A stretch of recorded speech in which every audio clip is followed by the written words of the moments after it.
दोस्तों, आज मैं बात करने जा रहा हूँ हिंदी फिल्म जगत में शहंशाह और बिग बी के नाम से प्रसिद्ध सदी के महानायक अमिताभ बच्चन की, जिन्हें हिंदी सिनेमा का सबसे बड़ा और प्रभावशाली अभिनेता माना जाता है।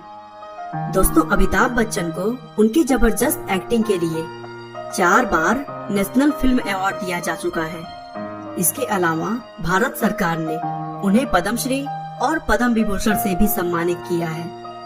दोस्तों, आज के समय में मेगा स्टार अमिताभ बच्चन की सफलता को तो सभी लोग जानते हैं, लेकिन इस सफलता के पीछे छिपा हुआ संघर्ष बहुत कम लोगों को पता होगा। अमिताभ ने फिल्मों में आने के पहले संघर्ष किया और एक बार जब फिल्मों में उन्होंने कदम रख दिया, तब फ्लॉप फिल्मों की वजह से उनका रास्ता और भी कठिन हो गया। बहुत सारे लोगों ने तो उन्हें घर वापस चले जाने की बात कही, लेकिन उन्होंने हार नहीं मानी और अपने संघर्षों को जारी रखते हुए सदी का महानायक बनकर दिखाया। तो चलिए दोस्तों, बिना आपका ज्यादा समय लिए हम अमिताभ बच्चन के इस प्रेरणादायक सफर को शुरू से जानते हैं। अमिताभ बच्चन का जन्म 11 अक्टूबर 1942 को उत्तर प्रदेश के इलाहाबाद में हुआ था। उनके पिता का नाम हरिवंश राय बच्चन था, जो एक जाने माने कवि थे, और उनकी मां का नाम तेजी बच्चन था, जो एक समाज सेविका के तौर पर काम करती थी। दोस्तों, अमिताभ बच्चन के माता पिता ने शुरुआत में उनका नाम इनकलाब रखा था, क्योंकि स्वतंत्रता संग्राम के उस दौर में इनकलाब जिंदाबाद का नारा खूब जोरों पर था।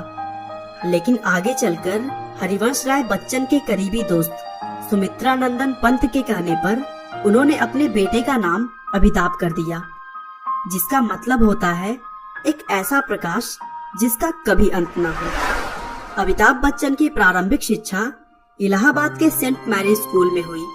उसके बाद उन्होंने आगे की पढ़ाई के लिए नैनीताल के एक बहुत ही फेमस कॉलेज शेरवुड में एडमिशन ले लिया, जहां वे पढ़ाई के साथ साथ नाटकों में भी पार्टिसिपेट करते थे। नैनीताल से पढ़ाई खत्म करने के बाद वे दिल्ली के करोड़ीमल कॉलेज आए, जहां से उन्होंने अपनी ग्रेजुएशन पूरी की। ग्रेजुएशन पूरी करने के बाद उन्होंने दिल्ली में बहुत सी जगहों पर नौकरी की खोज की, लेकिन उन्हें कहीं सफलता नहीं मिली। और तभी अपने एक दोस्त के कहने पर उन्होंने ऑल इंडिया रेडियो में वॉइस नरेशन के जॉब के लिए अप्लाई किया, जहां उनकी आवाज को मोटा और भद्दा बताकर उन्हें रिजेक्ट कर दिया गया। दिल्ली में हर तरफ निराशा हाथ लगने की वजह से वे अपने दोस्तों के साथ कलकत्ता चले गए, जहां पर उन्होंने अपने जीवन के करीब 5 साल बिताए और कुछ प्राइवेट कंपनियों में बहुत ही कम सैलरी पर काम किया। दोस्तों, अभी तक अमिताभ भले ही अपनी लाइफ को चलाने के लिए अलग अलग प्राइवेट जॉब किए जा रहे थे, लेकिन कहीं न कहीं उनके दिमाग में यह बात थी कि वह शायद एक्टिंग के लिए ही बने हैं। इसीलिए 1968 में वे अपने आप को फिल्मों में आजमाने के लिए बम्बई आ गए। दोस्तों, आपको याद होगा, जहां एक बार अमिताभ बच्चन को उनकी आवाज को मोटा और भद्दा बताकर उन्हें रिजेक्ट कर दिया गया था, वही फिल्मों में उनकी शुरुआत वॉइस नरेटर के तौर पर हुई, जहां उन्होंने फिल्म भुवन सोम के लिए अपना आवाज दिया। आगे चलकर राजीव गांधी से दोस्ती होने की वजह से उन्हें फिल्मों में आने के लिए ज्यादा दिक्कतों का सामना नहीं करना पड़ा और 1969 में उन्हें ए अब्बास की फिल्म सात हिंदुस्तानी में मौका मिल गया। लेकिन दुर्भाग्य से यह फिल्म बॉक्स ऑफिस पर धमाल नहीं मचा सकी और बहुत बुरी तरह फ्लॉप हो गई। लेकिन इसके बावजूद अमिताभ ने हिम्मत नहीं हारी और अपने प्रयासों को जारी रखते हुए 1970 में बॉम्बे टॉकी और 1971 में परवान मूवी में काम किया, लेकिन यह दोनों फिल्में भी सफल नहीं हो सकी। तभी 1971 में उन्हें सुपरस्टार राजेश खन्ना के साथ आनंद मूवी में काम करने का मौका मिला और तब जाकर अमिताभ ने अपनी दमदार एक्टिंग को साबित किया। उन्हें इस फिल्म के लिए film fair award for best supporting actor दिया गया। अब धीरे धीरे वे लोगों को पसंद आने लगे थे, लेकिन उनकी असली कामयाबी 13 फिल्मों के बाद 1973 में प्रकाश मेहरा की फिल्म जंजीर से शुरू हुई, जिसमें उन्होंने अपना पहला नेगेटिव रोल निभाया था। इस फिल्म में एक अनाथ की कहानी थी, जो कि अपने माता पिता का खून होते हुए देखता है और बड़ा होकर पुलिस ऑफिसर बनता है। यह फिल्म उस समय की सबसे सफल फिल्मों में से एक थी। इस फिल्म से अमिताभ बच्चन रातों रात सुपरस्टार बन गए और उन्हें लोग एंग्री यंग मैन के नाम से जानने लगे। बस यहाँ से अमिताभ बच्चन के फिल्मी कैरियर की सफलता शुरू हो गई और फिर उन्होंने एक के बाद एक अदालत और अमर अकबर एंथोनी जैसी सुपरहिट फिल्मों से दर्शकों का मनोरंजन किया।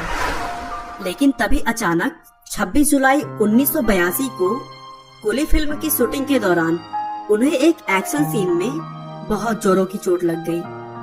दोस्तों, हुआ कुछ यूं कि शूटिंग में पुनीत इस्सर को अमिताभ को मुक्का मारना था और फिर अमिताभ को मेज से टकराकर जमीन पर गिरना था।